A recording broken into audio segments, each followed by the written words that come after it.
Death has always been a source of fear for people, whether it be fear of dying ourselves or the fear of losing a loved one. The Raven, written by Edgar Allan Poe, perhaps one of the best poems regarding death and mourning. Here's the ending of The Raven. Open here I flung the shutter, where with many a flirt and flutter, in there stepped a stately raven of the saintly days of yore. Not the least obediently made he, nor a minute stopped or stayed he, but with mine and lord or lady, perched above my chamber door, perched upon a bust of Pallas, just above my chamber door, perched and sat, and nothing more. With this ebony bird beguiling my sad fancy into smiling, by the grave and stern decorum of countenance it wore.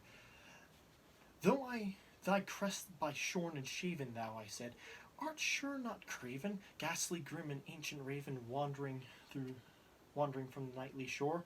Tell me what thy lordly name is on this night's Plutonian shore.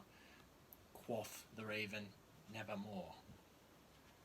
Much I marvelled this ungainly fowl to hear a discourse so plainly, though its answered little meaning, little relevance bore. For we cannot help agree that this living no human being yet was blessed with seeing bird above his chamber door, bird or beast upon sculpted bust above his chamber door, with such a name as nevermore.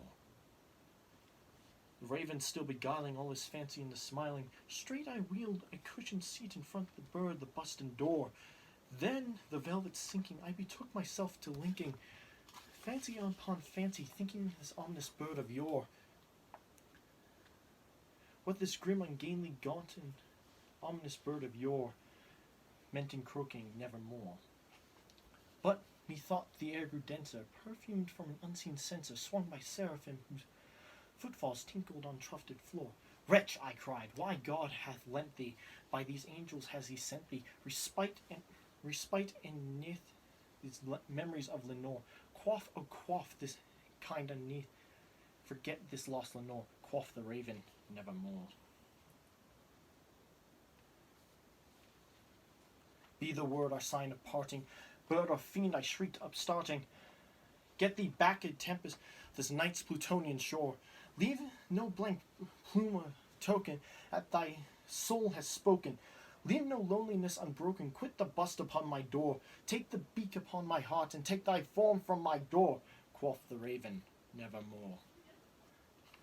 And the raven, never flirting, still is sitting upon the plaited bust of Pallas above my chamber door, and his eyes are all seeming of demons that is dreaming, and the lambing of him steaming shadow on the floor. And my soul from out the shadow lies all floating on the floor, shall be lifted nevermore. Thank you. We often associate fears with what we do not understand. The Foreigner, by Larry Shue, is a take on how different people react to something, or someone that is foreign. After coming to America from England, Charlie acts more like a foreigner, more foreign, in order to try and see a new perspective on life. This, however, pisses off the local KKK, who lead a raid on the place Charlie's staying. Here is the results. Owen. All right, then. Come on, monkey boy. Get up off that table. Let's see some monkey dancing. Then maybe we'll think of something else we can do. Come on, now. Charlie, you better do what he says. Charlie, slowly, with growing power, his eyes boring straight into Owen. You dare to affront me? I, who have lain in wait, lo, those many centuries for the night as this. Owen. What? Charlie, slowly stepping onto the sofa. I, a child of Horgoth and of Moloch, I whom the old ones have given suck, to rise upon the forest mold and smite thee, Klaatu, Barata, Nictum. Now, don't you start that. I'll warn ye. There are 1,000 serpents in my bowels, and each one squeals with pleasure. Now don't you start that hoodoo talk, mister, or someone's gonna get hurt.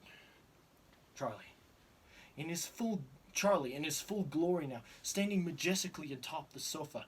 You dare sneer at me, you puny earthling. Owen, troubled by this unexpected word. Earthling? What? Anoint thee, sniveling spawn. The clansman holding Catherine releases her and raises his rifle. Charlie wheels on him, pointing at him with a ramrod straight arm and outstretched fingers. From my heart I strike at thee. With a vengeful cry, Charlie makes a sudden upward slash through the air with his arm, and the clansman's rifle, as though wrenched from him by an unseen force, flies from his grasp and spins on the floor. What? What the? In a flash, Charlie returns his arm and is again pointing at the offending clansman.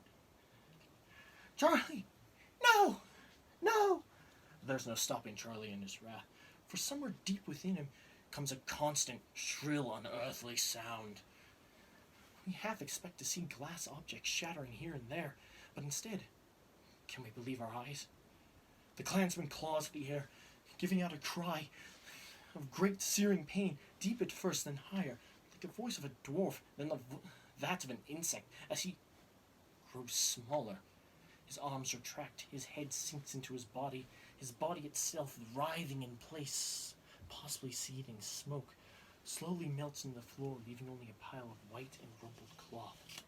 Owen pauses, staring at the spot.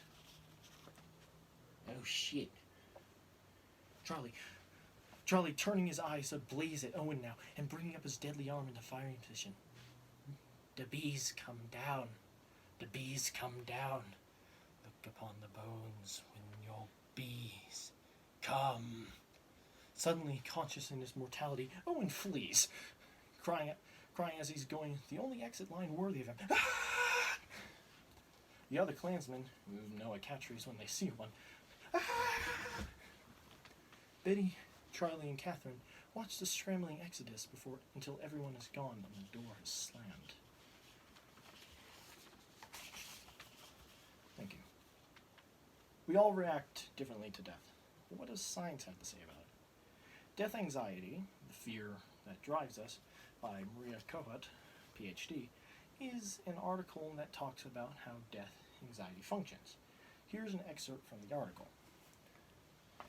Death is something that we all, sooner or later, have to face. But how do we respond to it? Why are some of us more afraid than others? And what is it exactly that scares us about death? We offer an overview of theories related to death anxiety, what you can do to address it. To a greater or lesser extent, it is likely that we are all scared of death, whether it be the thought of our own cessation or the fear that someone we love might pass away.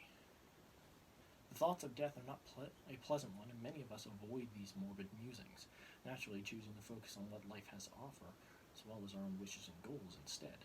Yet, as Benjamin Franklin famously wrote, "In this world there is nothing to be said. There is nothing that can be said to be certain except death and taxes." So it is no surprise that death-related worries sometimes take us by storm. The fear of death is sometimes referred to as thanophobia, deriving from the ancient Greek words thanatos, the name of the god of death, and phobos, meaning fear. Notably, thanophobia, also called death anxiety, is a clinical context. In a clinical context, it's not listed as a disorder in its own right in the Diagnostic and Statistic Manual of Mental Disorders. Still, this rarely spoken of anxiety has potential to seriously affect people's lives, styles, and emotional health.